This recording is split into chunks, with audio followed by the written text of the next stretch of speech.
Hello friends, welcome to our channel. நாம் இன்றைக்கு என்ன வீடியோ பார்க்க போகிறோன்னா, கத்திரிக்காயை பயன்படுத்தி ஒரு டேஸ்டியான கத்திரிக்காய் கிரேவி எப்படி செய்கிறது அப்படிங்கிறத பற்றி தான் பார்க்க போகிறோம். இந்த கிரேவி செய்கிறதுக்கு தேவையான பொருட்கள் என்னென்னங்கிறத இனி பார்க்கலாம். மீடியம் சைஸ் கத்திரிக்காய் 5 எடுத்து வச்சுக்கிடுங்க. 3 பச்சை மிளகாய் எடுத்து வச்சுக்கிடுங்க. 1 டீஸ்பூன் கரம் மசாலா எடுத்து வச்சுக்கிடுங்க. 2 டீஸ்பூன் மல்லிப்பொடி எடுத்து வச்சுக்கிடுங்க. 2 டீஸ்பூன் சிகப்பு மிளகாய் தூள் எடுத்து வச்சுக்கிடுங்க. 1/4 டீஸ்பூன் மஞ்சள் தூள் எடுத்து வச்சுடுங்க. 1 ஸ்பூன் எள்ளு எடுத்து வச்சுக்கிடுங்க. 2 ஸ்பூன் நிலக்கடலை எடுத்து வச்சுக்கிடுங்க. 1/2 டீஸ்பூன் அளவுக்கு வெந்தயம் எடுத்து வச்சுக்கிடுங்க. 1 டீஸ்பூன் மிளகு எடுத்து வச்சுக்கிடுங்க. 1 டீஸ்பூன் ஜீரகம் எடுத்து வச்சுடுங்க. கத்திரிக்காய் தொக்குக்கு தேவையான அளவுக்கு கல் உப்பு எடுத்து வச்சுடுங்க. 1 டீஸ்பூன் கடுகு எடுத்து வச்சுடுங்க. தாளிப்பதற்காக 2 கொத்து கருவேப்பிலை எடுத்து வச்சுடுங்க. சிறிது மல்லி இலை எடுத்து வச்சுடுங்க. ஒரு சிறிய எலுமிச்சம்பழம் அளவுக்கு புளியை எடுத்து தண்ணீரை சேர்த்து கரைச்சி எடுத்து வச்சிடுங்க. 2 மீடியம் சைஸ் தக்காளி பழத்தை எடுத்து கட் பண்ணி அரைச்சி எடுத்து வச்சிடுங்க. தக்காளி பழத்தை அரைச்சி இந்த கிரேவிக்கு சேர்க்குறதுனால கிரேவி நல்லா திக்காக இருக்கும். ஒரு மீடியம் சைஸ் பெரிய வெங்காயத்தை எடுத்து பொடி பொடியாக கட் பண்ணி வச்சுக்கிடுங்க.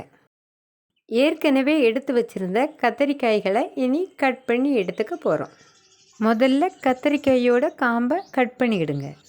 கத்திரிக்காயை 2ஆக கட் பண்ணிக்கிடுங்க. கத்திரிக்காயை இதே போல் கிராசிங்கில் கட் பண்ணி எடுத்துக்கிடுங்க. கத்திரிக்காயில் புழு இருக்கும், அதனால் புழு இருக்கான்னு செக்கப் பண்ணி கட் பண்ணிக்கிடுங்க. கட் பண்ணி வச்சுருந்த கத்திரிக்காயை ஒரு பாத்திரத்தில் தண்ணீரை ஊற்றி போட்டு வச்சுக்கிடுங்க. இப்படி போட்டு வைக்கிறதுனால கத்திரிக்காய் கருத்து போகாது. கத்திரிக்காய் கிரேவி செய்கிறதுக்கு ஒரு ட்ரை மசாலா ரெடி பண்ணி எடுத்துக்க போகிறோம். ஒரு பாத்திரத்தை ஸ்டவ்வில் வச்சுக்கிடுங்க. வேர்க்கடலையே அதில் ஆட் பண்ணிக்கிடுங்க. வெந்தயத்தை ஆட் பண்ணிக்கிடுங்க. எள்ளை ஆட் பண்ணிக்கிடுங்க. கருப்பு எள்ளை பயன்படுத்தியிருக்கேன். உங்ககிட்ட வெள்ளை எள்ளு இருந்தாலும் அதை பயன்படுத்திக்கலாம். வேர்க்கடலை, எள்ளு, வெந்தயம் 3ஐயும் வறுத்துக்கிடுங்க. ஒரு பிளேட்டில் மாற்றி ஆற வச்சு அரைச்சி எடுத்துக்கிடுங்க. இதே போல் தண்ணீர் எதுவும் சேர்க்காமல் அரைச்சி எடுத்து வச்சுடுங்க.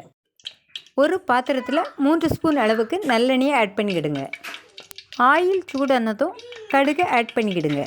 கடுகு பொரிஞ்சு வந்ததும் ஜீரகத்தை ஆட் பண்ணிக்கிடுங்க. மிளகை ஆட் பண்ணிக்கிடுங்க. பொடியாக கட் பண்ணி வச்சுருந்த வெங்காயத்தை ஆட் பண்ணிக்கிடுங்க.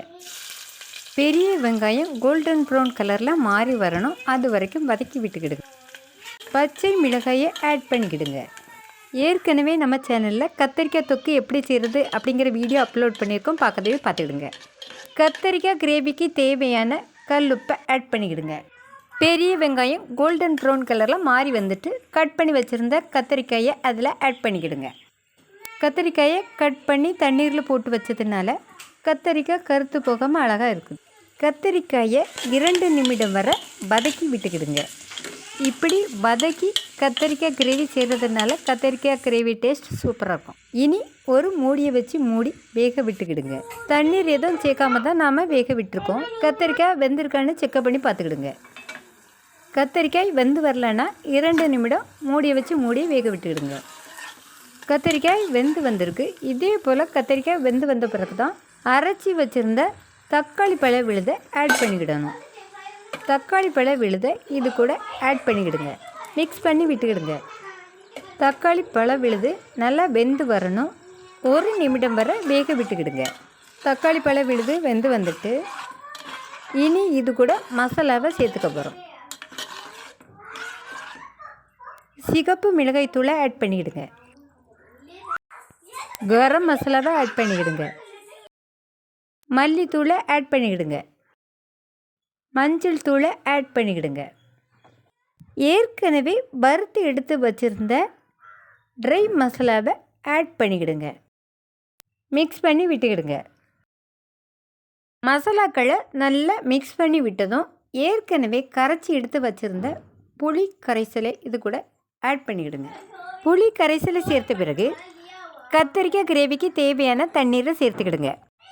கத்திரிக்காய் கிரேவிக்கு உப்பு காரம் கரெக்டாக இருக்கான்னு செக்கப் பண்ணி பார்த்துக்கிடுங்க. ஏற்கனவே சேர்த்திருந்த உப்பு பத்தாது, அதனால கூடுதலாக கல்லுப்பை ஆட் பண்ணிக்கிடுங்க.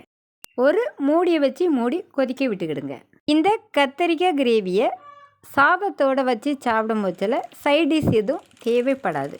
வெள்ளை கத்திரிக்காயை பயன்படுத்தியும் இந்த கிரேவி செய்யலாம். கட் பண்ணி வச்சுருந்த மல்லி இலைகளை தூவிக்கிடுங்க. நம்மளோட கத்திரிக்காய் கிரேவி சூப்பராக ரெடி ஆகிட்டு. இந்த வீடியோ பிடிச்சிருந்தா லைக் பண்ணுங்கள், உங்கள் ஃப்ரெண்ட்ஸ் எல்லாத்துக்கும் ஷேர் பண்ணுங்கள், கூடவே நம்ம சேனலை சப்ஸ்கிரைப் பண்ணுங்கள். பக்கத்தில் இருக்க பெல் ஐக்கானை கிளிக் பண்ணுங்கள், அதில் எல்லாம் செட் பண்ணுங்கள். தேங்க்யூ. அடுத்த ஒரு வீடியோவில் சந்திப்போம்.